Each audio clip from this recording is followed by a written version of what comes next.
अगर हमें electronic data मिल जाए, हम साबित कर देंगे कि हिंदुस्तान का प्रधानमंत्री चोरी करके प्रधानमंत्री बना है। देश को यह सवाल पूछना चाहिए कि इलेक्शन कमीशन इलेक्ट्रॉनिक डेटा और वीडियोग्राफी क्यों नहीं दे रहा है। याद रखिए, नरेंद्र मोदी 25 सीट की मार्जिन से प्रधानमंत्री हैं।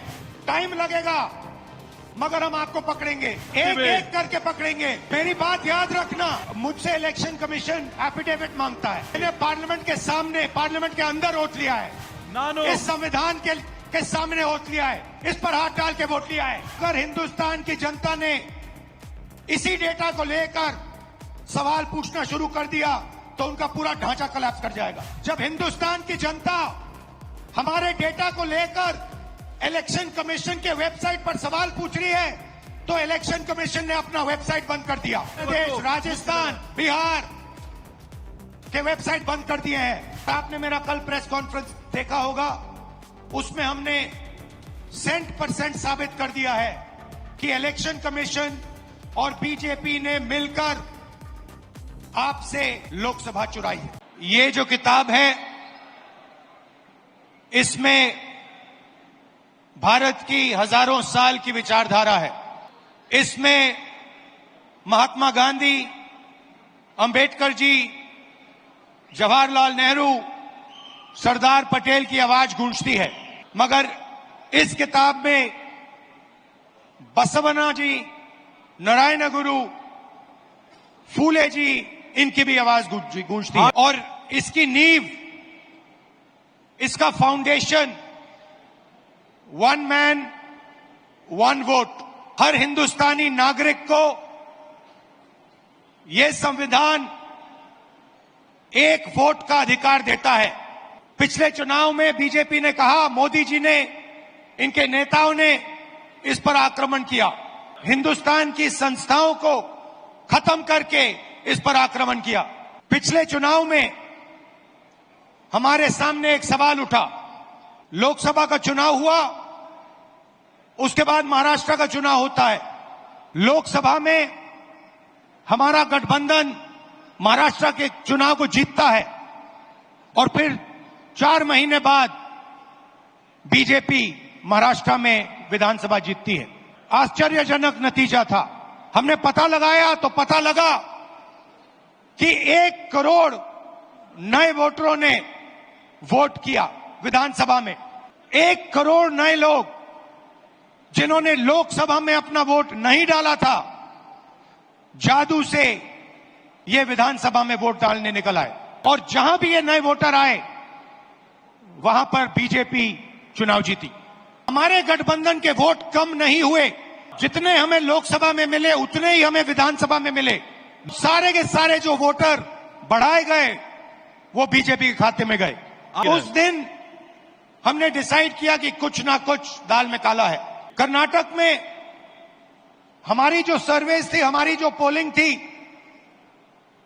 हमें 15 या 16 सीट दे रही थी। हमारी पोलिंग के मुताबिक 16 सीटों में हम आगे थे, हमें जीतना था और हम जीते 9 में। तो हमने सवाल पूछने शुरू किए, क्या सचमुच हम ये सीटें हारे थे? चुनाव आयोग से हम वोटर लिस्ट मांगते थे, electronic soft copy voter list की मांगते थे, वो मना कर देते। वीडियोग्राफी मांगी, उन्होंने नहीं दी और फिर कानून बदल दिया। फिर कहा कि 45 दिन के अंदर, 45 दिन के बाद वीडियोग्राफी को रद्द, खत्म कर देना चाहिए, डिस्ट्रॉय कर देना चाहिए। तो एक लोकसभा में हमने अपनी एनालिसिस शुरू की, और सेंट्रल की लोकसभा, और उसमें हमने एक विधानसभा चुनी, महादेवापुरा।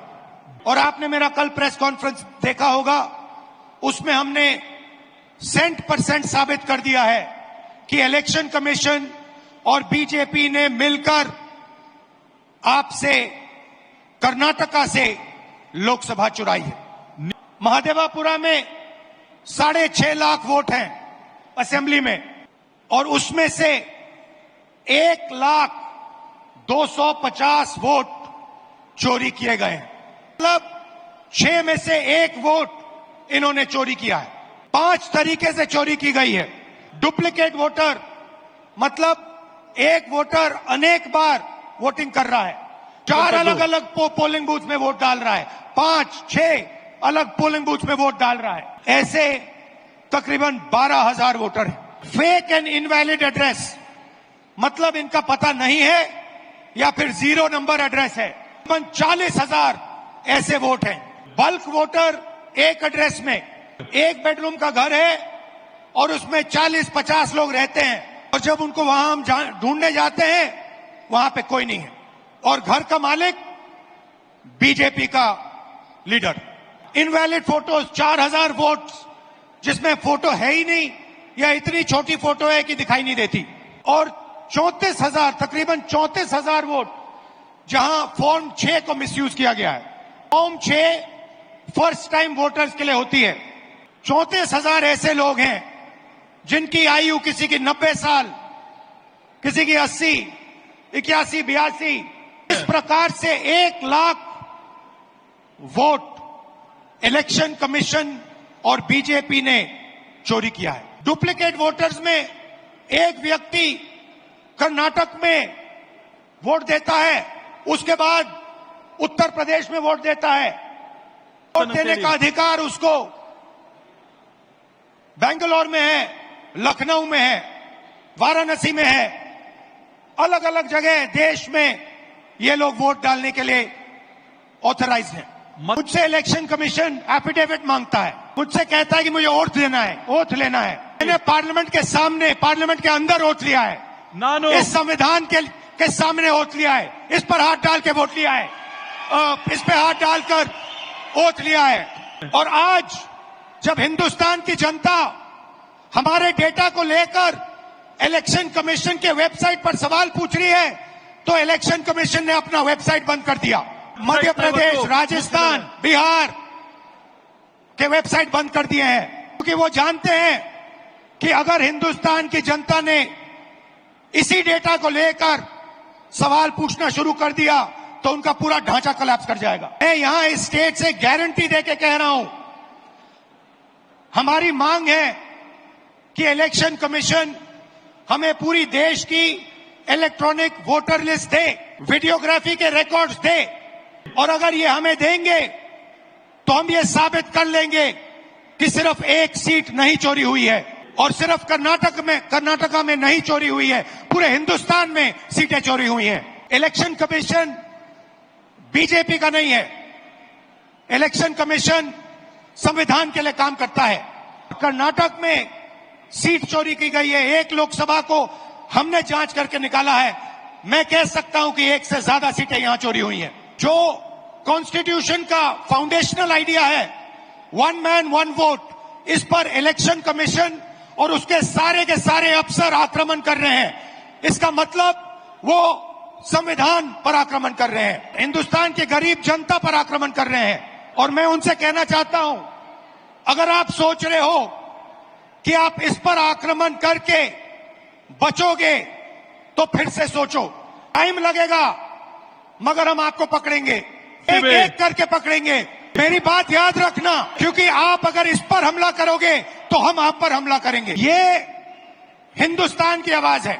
याद रखिए, नरेंद्र मोदी 25 सीट की मार्जिन से प्रधानमंत्री हैं। 1 सीट हमने दिखा दी कि चोरी हुई है। 25 सीट वो 35,000 या कम वोटों से जीते हैं। अगर हमें इलेक्ट्रॉनिक डेटा मिल जाए, हम साबित कर देंगे कि हिंदुस्तान का प्रधानमंत्री चोरी करके प्रधानमंत्री बना है। पूरे देश को यह सवाल पूछना चाहिए कि इलेक्शन कमीशन इलेक्ट्रॉनिक डेटा और वीडियोग्राफी क्यों नहीं दे रहा है। मैं लीडर ऑफ ऑपोजिशन हूं, मगर मैं अकेला नहीं बोल रहा हूं। हिंदुस्तान की सारी राजनीतिक ऑपोजिशन की पार्टियां ये सवाल पूछ रही हैं, और इलेक्शन कमीशन को एकदम ये डेटा हमारे हवाले कर देना चाहिए।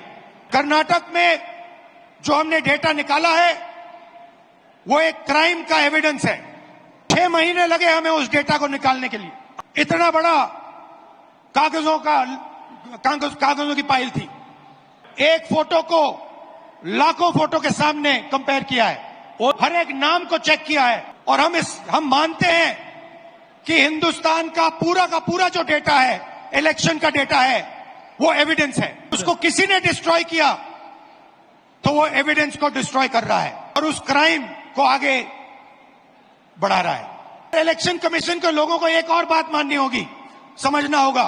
हमें एक सीट की सच्चाई निकालने के लिए 6 महीने लगे।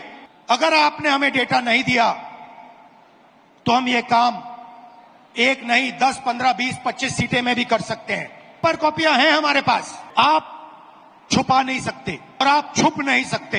एक ना एक दिन आपको ऑपोजिशन का सामना करना पड़ेगा। ऑफिसर को और इलेक्शन कमिश्नर को यह बात अच्छी तरह समझ लेनी चाहिए। यहां पे एक लोकसभा चोरी की गई है, यह एक क्रिमिनल एक्ट है, कर्नाटक की जनता के खिलाफ एक क्रिमिनल एक्ट है और कर्नाटका की सरकार को इस क्राइम का इन्वेस्टिगेशन करना चाहिए और एक्शन लिया जाना चाहिए।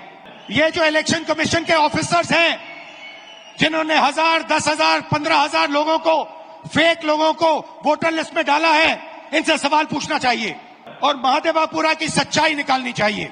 मैं आप सबका दिल से धन्यवाद करता हूं कि आप कांग्रेस पार्टी के कार्यकर्ता जिनके खून में इस संविधान का डीएनए, आपको याद होगा कि कर्नाटका की सरकार चोरी की गई थी, पैसा देकर चोरी की गई थी। मैं आपसे अब कह रहा हूं 100% सबूत के साथ कि लोकसभा में भी आपसे चोरी की गई है। बीजेपी की विचारधारा इस संविधान के खिलाफ है और ये हिंदुस्तान के गरीब लोगों का, किसानों का, मजदूरों का, छोटे व्यापारियों का हथियार है और हर कांग्रेस पार्टी का कार्यकर्ता और नेता इसकी रक्षा करेगा। और इलेक्शन कमीशन को एकदम हिंदुस्तान की सारी इलेक्ट्रॉनिक वोटर लिस्ट पिछले 10 साल की हमें दे देनी चाहिए और वीडियोग्राफी भी दे देनी चाहिए। और अगर ये नहीं देंगे तो वो एक क्राइम को छुपा रहे हैं और बीजेपी को इलेक्शन चोरी करने की मदद कर रहे हैं। जय संविधान, जय हिंद।